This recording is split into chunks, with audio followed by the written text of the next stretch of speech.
दोस्तों नमस्कार। मैं नाथ सोनांचली कथा कहानी और उपन्यास के संग के साथ पुनः हाजिर हूँ। दोस्तों, इस समय हम लोग सुन रहे हैं प्रेमचंद की लिखी हुई कुछ श्रेष्ठ कहानियों का वाचन। इस कड़ी में आज लीजिए सुनिए प्रेमचंद की लिखी हुई एक कहानी आत्मसंगीत का वाचन मेरे अर्थात नाथ सोनांचली के स्वर में।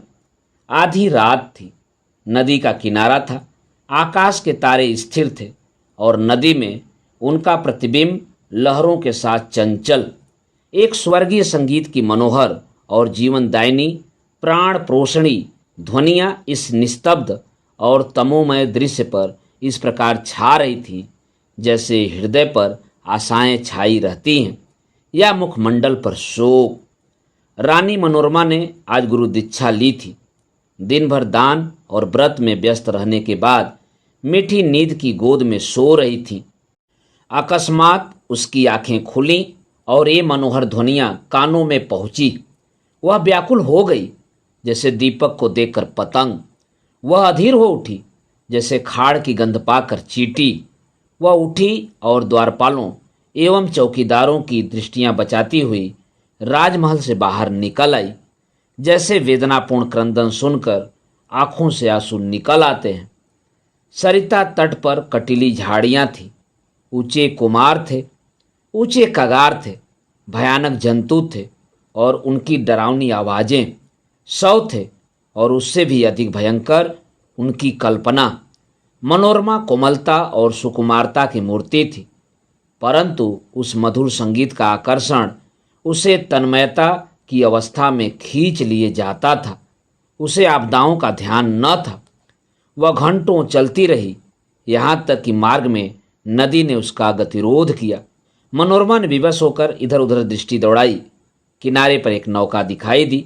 निकट जाकर बोली, माझी, मैं उस पार जाऊंगी। इस मनोहर राग ने मुझे व्याकुल कर दिया है। माझी, रात को नाव नहीं खोल सकता, हवा तेज है और लहरें डरावनी, जान जोखिम है। मनोरमा, मैं रानी मनोरमा हूँ, नाव खोल दे, मुँह मांगी मजदूरी दूंगी। माझी, तब तो नाव किसी तरह भी नहीं खोल सकता, रानियों का इस नदी में निवाह नहीं। मनोरमा, चौधरी, तेरे पांव पड़ती हूँ, शीघ्र नाव खोल दे, मेरे प्राण उस ओर खींचे चले जाते हैं। माझी, क्या इनाम मिलेगा? मनोरमा, जो तू मांगे। माझी, आप ही कह दें, मैं गवार क्या जानूं कि रानियों से क्या चीज़ मांगनी चाहिए। कहीं कोई ऐसी चीज़ न मांग बैठूं जो आपकी प्रतिष्ठा के विरुद्ध हो। मनोरमा, मेरा यह हार अत्यंत मूल्यवान है, मैं इसे खेवे में देती हूँ। मनोरमा ने गले का हार निकाला। उसकी चमक से माझी का मुखमंडल प्रकाशित हो गया। वह कठोर और काला मुख जिस पर झुर्रियाँ पड़ी हुई थी। अचानक मनोरमा को ऐसा प्रतीत हुआ मानो संगीत की ध्वनि और निकट हो गई हो। कदाचित कोई पूर्ण ज्ञानी पुरुष आत्मानंद के आवेश में उस सरिता तट पर बैठा हुआ उस निस्तब्ध निशा को संगीत पूर्ण कर रहा है। रानी का हृदय उछलने लगा। आह, कितना मनोमुग्धकर राग था। उसने अधीर होकर कहा, माझी, अब देर न कर, नाव खोल, मैं एक क्षण भी धीरज नहीं रख सकती। माझी, इस हार को लेकर मैं क्या करूँगा? मनोरमा, सच्चे मोती हैं। माझी, यह और भी विपत्ति है। माझिन गले में पहनकर पड़ोसियों को दिखाएगी, वह सब डांह से जलेंगी, उसे गालियां देंगी। कोई चोर देखेगा तो उसकी छाती पर सांप लौटने लगेगा। मेरी सुनसान झोपड़ी पर दिन दहाड़े डाका पड़ जाएगा। लोग चोरी का अपराध लगाएंगे। नहीं, मुझे यह हार नहीं चाहिए। मनोरमा, तो जो कुछ तुम मांग वही दूंगी, लेकिन देर न कर, मुझे अब धैर्य नहीं है। प्रतीक्षा करने की भी तनिक भी शक्ति नहीं है। इस राग की एक एक तान मेरी आत्मा को तड़पा देती है। माझी, इससे भी अच्छी कोई चीज़ दीजिए। मनोरमा, अरे निर्दयी, तो मुझे बातों में लगाए रखना चाहता है। मैं जो देती हूँ वह लेता नहीं, स्वयं कुछ मांगता नहीं। तुझे क्या मालूम मेरे हृदय की इस समय क्या दशा हो रही है।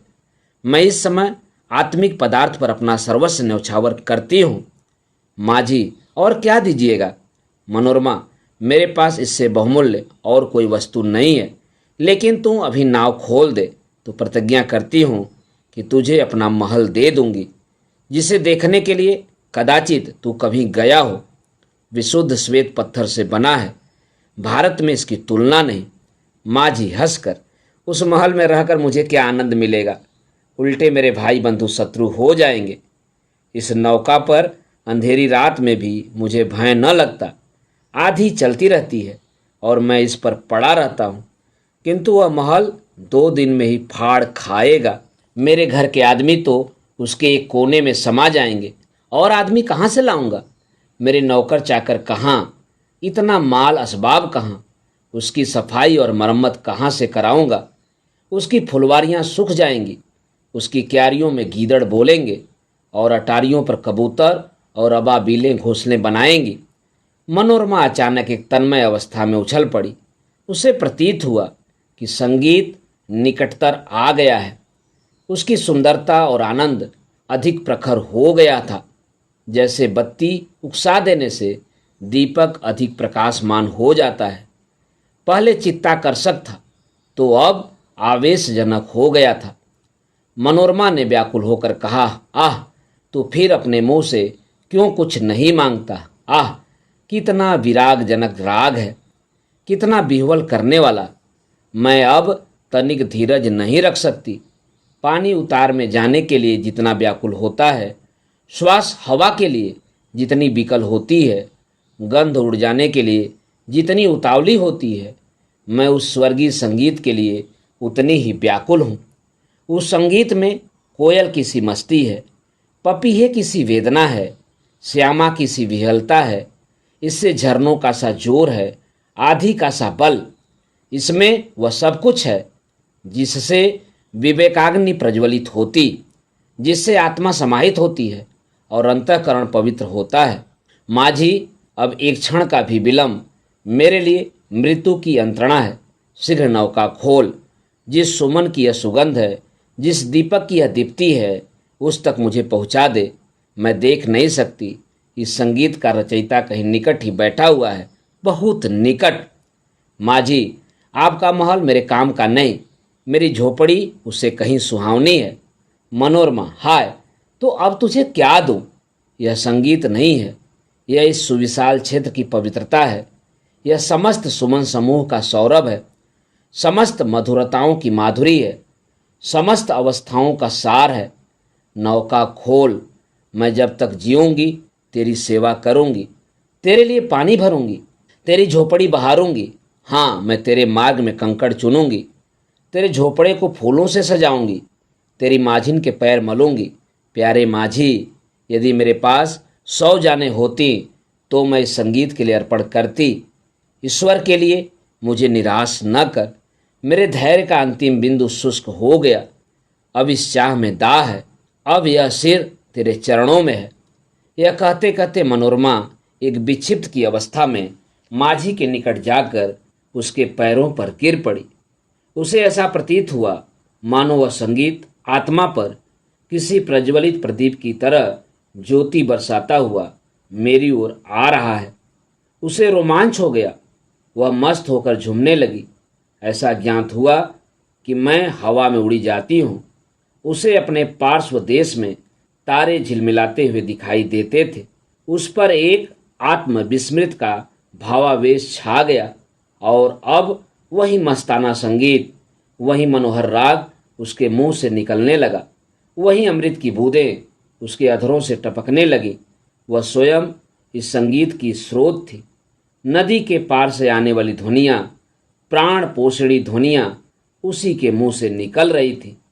मनोरमा का मुखमंडल चंद्रमा की तरह प्रकाशमान हो गया था और आंखों से प्रेम की किरणें निकल रही थी। दोस्तों, अभी आप सुन रहे थे प्रेमचंद की लिखी गई एक लघु कहानी आत्मसंगीत का वाचन मेरे अर्थात नाथ सोनांचली के स्वर में। दोस्तों, और भी किस्से कहानी और उपन्यास सुनने के लिए आप मेरे साथ कथा कहानी और उपन्यास के साथ जुड़े रहें।